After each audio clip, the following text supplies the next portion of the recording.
সুপ্রিয় দর্শকবৃন্দ, আসসালামু আলাইকুম রহমতুল্লাহি ওয়া বারাকাতুহু। সামনেই চ্যাম্পিয়ন্স ট্রফি। বাংলাদেশের অন্যতম জনপ্রিয় ক্রিকেটার তামিম ইকবাল অবসরের ঘোষণা দিয়েছিলেন। তো অবসর ভেঙে তিনি আবার চ্যাম্পিয়ন্স ট্রফিতে খেলার একটি সম্ভাবনা তৈরি হয়েছে।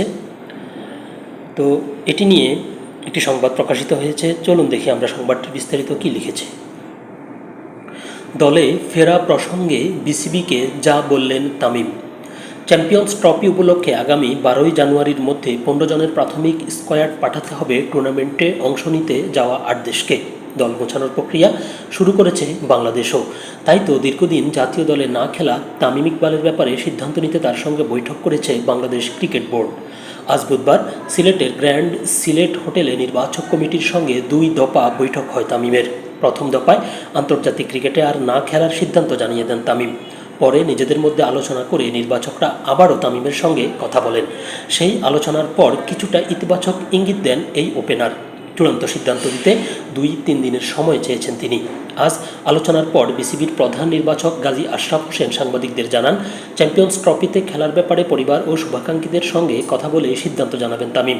এই আলোচনায় লিপুর সঙ্গে বিসিবির অন্য 2 নির্বাচক আব্দুর রাজ্জাক ও হান্নান সরকারও ছিলেন। যদিও সম্প্রতি তামিমের জাতীয় দলের হয়ে আর না খেলার খবর বের হয়েছিল।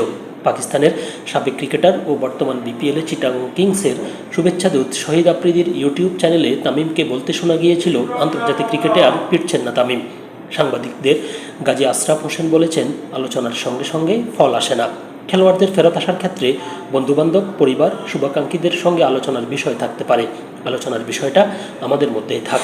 সরাসরি উত্তর দেব না। চূড়ান্ত সিদ্ধান্তের জন্য অপেক্ষা করতে হবে। বাংলাদেশ জাতীয় ক্রিকেট দলে 1 বছরেরও বেশি সময় ধরে নেই তামিম ইকবাল। ঘরোয়া ক্রিকেটেও দেখা যায়নি অনেক দিন। দীর্ঘ 7 মাস পর জাতীয় ক্রিকেট লিগ টি-20 দিয়ে মাঠে ফেরেন এই ওপেনার। সেই লিগ শেষে বর্তমানে বাংলাদেশ প্রিমিয়ার লিগেও খেলছেন তিনি। অধিনায়কত্ব করছেন ফরচুন বরিশালের। এদিকে জাতীয় দলের অলরাউন্ডার সাকিব আল হাসানের চ্যাম্পিয়ন্স ট্রফিতে স্কোয়াডে থাকা নিয়েও আছে অনিশ্চয়তা। এই ব্যাপারে প্রধান নির্বাচক বলেন, সাকিবের ব্যাপারে কোনো নির্দেশনা আসেনি। বোলিং অ্যাকশনের পরীক্ষায় উত্তীর্ণ হতে পারেনি, এটা একটু শকিং। ধন্যবাদ সবাইকে। ভালো থাকবেন, সুস্থ থাকবেন। আল্লাহ হাফেজ।